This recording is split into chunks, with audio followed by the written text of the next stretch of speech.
Welcome to MTN Outdoors. Hey there, welcome to this week's MTN Outdoors. I'm John Riley, filling in for Andy Curtis, who had to make like a tree and leaf this one to me. Now, dad jokes aside, I love this fall weather and the changing of the colors. It's a great time to see all the plaids. On this week's episode, Sculpture in the Wild is celebrating 10 years with new sculptures, and Montana ranchers are pushing for grizzly management. But first, in June, a train derailment saw hundreds of thousands of pounds of toxic materials spill into the Yellowstone River. Now, people are being told not to eat any fish caught in the area. MTN's Phil Van Pelt reports. If you catch a fish in the Yellowstone River from the Indian Ford fishing access near Reed Point all the way to the Highway 212 bridge in Laurel, don't eat it. Fish, Wildlife, and Parks says that all fish caught along that stretch of river may not be safe for consumption. The question is, though, for how long? Anytime you hear something like, there could be a problem with the fish and don't eat them, then, there could be a problem. Visit the site of June's bridge collapse and train derailment, and everything looks like it's back to normal. But what you can't see are the problems beneath the water's surface. Our concern is over the fishery, the quality of the fishery. Fish, Wildlife, and Parks this week advised people not to eat any fish caught on a more than 40-mile stretch of the river. This after various hydrocarbons were detected in several species of fish. It doesn't surprise us to start with. That was when they had that spill. Everybody's kind of wondering what it is. It's that pretty crazy stuff when you've got asphalt, floating to the bottom. As of right now, we don't know where those PAHs are coming from. There's a range of different materials that exist both naturally and that are more man-made that have PAHs in them. Chrissy Webb is with Fish, Wildlife, and Parks. At this point, she says it's unclear when the advisory will be lifted. But environmentalists say if the hydrocarbons detected are from the spill, it could be years. Aromatic hydrocarbons remain in water for a long period of time, sometimes decades. Scott Bossy is with American Rivers and has a lot of experience working with oil spill cleanups. He agrees hydrocarbons do naturally occur in rock formations along the river, but believes the derailment is the most likely culprit. Logically, one would think that these fish would show signs of those contaminants due to the train derailment and spill. Fish, Wildlife, and Parks will continue to test fish, but the state acknowledges it could be some time before fish in the Yellowstone are safe to eat. A derailment with potentially lasting impacts for years to come. We would plan to lift it when we, get a sample that shows these PAHs are at a level that are safe for humans to consume again. In Billings, Phil Van Pelt, MTN News. No one would question successful hunting requires two things: resources and access to those resources. Fortunately, Montana is rich in both. Lots of wildlife and rich in access because of partnerships with local landowners like block management. We have more than 90 block management areas here in Region 3. And so these are, again, really great opportunities for the public to be able to access areas of private land and sometimes adjoining public land for free hunting opportunity. Another way FWP has found to help with access is through its program known as Upland Game Bird Enhancement Program. Fish, Wildlife, and Parks partners with both private landowners and public land managers to enhance habitat for upland game birds. So this looks at attracting game birds to an area with really high quality habitat and then providing free public hunting access to those areas as well. See the theme here? Private landowners partnering with FWP to enhance habitat and allow access. That means hunters need to recognize this fact, follow the rules. If not, that access could easily go away. Hunters can help facilitate future public hunting access opportunities by showing respect to the land, the landowner, being safe, making ethical decisions when you're in the field, and making sure that you follow the rules of these properties where you're hunting. You might be asking yourself, why is this such a big deal? Well, for last year's hunting season, some 1,200 landowners like this one enrolled 7.1 million acres of land into block management in Montana alone. Near one of southwest Montana's 100 block management areas, Chet Lehman, MTN News. Montana ranchers are dealing with a predator like they've never seen before, the grizzly bear. And it's an ongoing battle to get management into the state's hands. More frequently, grizzly bears are in the news. Wesley Sarmento is a bear management specialist with FWP. So here in the Northern Continental Divide ecosystem, the grizzly bear population is growing about 2.3% every year, and we have roughly 1,000 grizzly bears in the ecosystem. So that equates to about 30 more bears that survive and are added to the population every year. Meet Trina Bradley. It's scary. I fear that ranchers are going to get pushed off the landscape because we can't survive with that many bears. It's just not possible. And what's going to happen is as the bears keep reproducing, they're just going to keep pushing further and further out, and there's just going to be more bears everywhere, and it's just going to make everyone's lives so much harder. Bradley dedicates much of her life to the ranch and grizzly bears, and the Farm Bill has measures to mitigate strife. More funding allocated to conflict prevention, because that's really, I mean, we're not going to be out here removing bears from the landscape. What we need to focus on is just keeping them away from where they don't need to be. Congressman Ryan Zinke advocates for ranchers' concerns of the predator. We should move to the management stage. But part of the grizzly issue is, you know, it starts with habitat in forests. And you look at the cabinet, the yak, grizzly bear population, there's nothing under the canopy to eat. There's no grasses. The forest is too dense. So the species has recovered, and they're moving further and further and further because where they're at, we've mismanaged our forests and their habitat.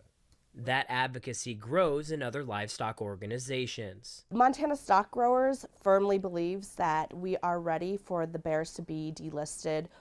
We believe that the state is fully capable and ready to manage those grizzly bears, and really encourage in this 12-month review that U.S. Fish and Wildlife Service is doing that they move forward with delisting the grizzly bears.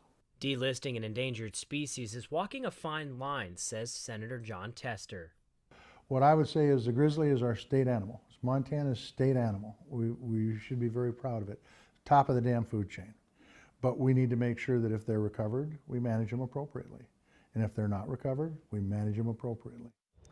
Right now, the system that's in place appears to be working, and for FWP, it essentially makes them make one extra phone call for management purposes. And for now, nothing else appears to be changing until the grizzly bear is delisted as a protected species. In Washington, Ryan Gamboa, MTN News. Coming up after the break, we see the newest works at Sculpture in the Wild as the organization celebrates 10 years. But first, time for some trivia. Fall brings the changing of the colors of leaves. But do you know that there's a type of Montana pine tree that turns gold in the fall too? Find out the name after the break. We now return to MTN Outdoors. Welcome back. So, do you know the name of Montana's pine tree that changes color in the fall? While most pine trees in the Treasure State are evergreens, the western larch is a deciduous conifer, meaning its needles turn a bright gold in the fall and drop for the winter. That species of tree can be found specifically in northwestern Montana. Speaking of trees, Blackfoot Pathway Sculpture in the Wild boasts some impressive works from world-renowned artists. MTN's Tom Buchanan has more on the new works and their 10-year celebration. A few resident artists have recently returned to and finished new sculptures at Lincoln's Sculpture in the Wild. I spoke with a couple of the artists to find out more about their piece. Well, the major draw was the opportunity, the invite to come back after 8 years. It was an honour to be invited, and we didn't hesitate in saying, yep, we'll come. This year, the Sculpture Park celebrates its 10th year. Blackfoot Pathways Sculpture in the Wild hosted 3 resident artists this summer. These artists were all return creators who have made various pieces for the park in the past. Kevin O'Dwyer from Ireland was one of the park's co-founders and has created the pieces Montana Line Drawing and Montana Memory. This summer he made a new installation titled Creativity, Collaboration, and Community. Sam Clayton and Mark Jacobs hail from outside of Manchester in England. They've been creating art together since college. The Sculpture Park is a special place to them both, with Clayton even using the space to get married this summer. There's no limits to what you can decide to make apart from the 3-week period. So, you know, if you choose to work really hard, then you can achieve, you know, some fairly major stuff here. Their piece, Root Room, utilizes 4 downed trees and their root systems to create a 4-walled structure with no roof and enough room between 2 trees for a doorway. It was experiential. You had to be in it and then look out of it. And I think we both decided that we wanted to make a space to be in. And it's all quite playful. We enjoy making spaces, and it's, like we said earlier, it's a bit like den building really, and we enjoy the reaction of people going into the root room, because as you said, it's an amazing smell, it's a different sound, it's a different viewpoint, perspective. These 2 new creations are all sitting on a piece of land newly available to the park. These 15 extra acres will allow for expansion and continued creation. The pair have returned to not only create, but also view the piece they built 8 years ago, titled East-West Passage. Now we come back 8 years later and it's all bedded in, and the logs have greyed and the grass has grown, and it's really embedded itself in the landscape. Becky Garland, the board of directors president of Sculpture in the Wild, says that bringing in resident artists allows for an assortment of culture to be brought straight to the heart of Montana. Bringing the sculptors in every year brings that magic and to visitors and to Lincoln, actually, that this is a place of coming to celebrate, what we've done as a community and learn more about artists from all over the world and people from all over the world. Reporting in Lincoln, Tom Buchanan, MTN News. Right here would have been the ocean, and over there the shoreline, and that's where they found the dinosaur. They say because of the skin and the teeth, it's one of the great dinosaur discoveries. The inland sea, they call it, the Cretaceous Sea, goes all the way up into Canada, and it covered Kansas, where I live. Ellen Dietrich lives and breathes the dinosaurs, but his most recent discovery on a ranch east of Jordan is unlike any he's ever found before. A complete scientific specimen has to be 20% real dinosaur bone. This is way over that. 65 million years ago, this dinosaur laid down at a shoreline. Dietrich's latest dinosaur find is an Edmontosaurus, which he estimates measured 35 feet from nose to the tip of the tail. The Garfield County Museum has a replica of an Edmontosaurus skull on display. But what makes this discovery so unique is the skin is fossilized, providing rare insight into this creature. Dietrich believes the dinosaur may have been able to change the color of its skin like a chameleon, from orange to something else, offering protection from predators. It was filet mignon. We have nicknamed this Peking duck. That's quality food, Peking duck. And the reason we do that is because kids like to call these Edmontosauruses, duck-billed dinosaurs. Dietrich has sold dinosaurs to museums in the U.S., Europe, and Asia. He also found 8 teeth that he says belong to a predator. All this adds value and the opportunity for studying dinosaurs. We'd probably rode over horseback. Didn't know it was there because we're out here looking for cows like that. The discovery was made near rancher Bobby Care's property, and he's been helping move dirt for the paleontologists. They sit there in 100-degree heat all day with a little pick and scrape and scratch and get the dirt moved away. A tedious and sometimes uncomfortable career, but one Dietrich says he wouldn't trade for anything, thanks to discoveries like this. It's the beauty of the country and the people, and the mystery of these creatures that lived here millions of years ago. In Jordan, David J., MTN News. Wolf packs have fascinated scientists, wildlife enthusiasts, and even pop culture for centuries. But it's time to separate fact from fiction surrounding the captivating concept of alpha wolves. For decades, researchers believed in the existence of an alpha wolf within a pack, a dominant, aggressive leader who ruled with an iron paw. Movies like The Grey and countless documentaries further amplified this notion of an unyielding pack leader. Yet biologists have now turned this narrative on its head. The concept of alpha wolves was first started by a 1948 publication by Rudolf Schenkel. In his research, he explains the dynamics within wolf packs, wherein an alpha pair engages in a fierce battle for dominance, ultimately securing exclusive mating privileges within the group. Dave Meach, a wolf researcher with the U.S. Geological Survey, is who actually popularized the idea in a book published in 1970. The problem is this research was in captive environments, so it doesn't reflect the reality of wild wolf pack dynamics. something Meach pointed out in a later publication in 1999.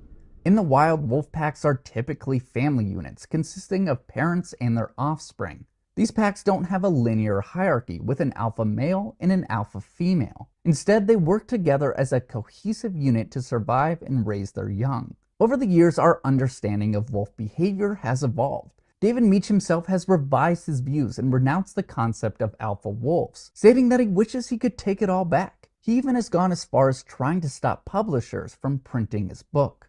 While the alpha wolf concept doesn't hold in the wolf world, it remains a valid theory in other contexts. In some primates like silverback gorillas, alpha males indeed exist, where the male's rank determines their reproductive success, gaining the responsibility to protect others. So why does it matter that we debunk the myth of alpha wolves? Well, these misconceptions have influenced not only how we view wolves, but also how we view leadership and social structures in our own world. The idea of an alpha wolf has been used to justify hierarchical models of leadership, which can perpetuate harmful power dynamics in human society. This shows how science is ever evolving and on a constant quest for knowledge. Personally, I have always liked the term practicing medicine, showing that we are always finding out more, accepting when we are right, and more importantly, when we are wrong.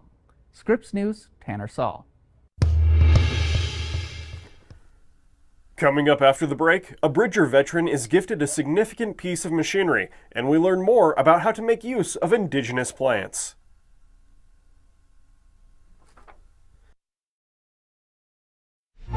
We now return to MTN Outdoors.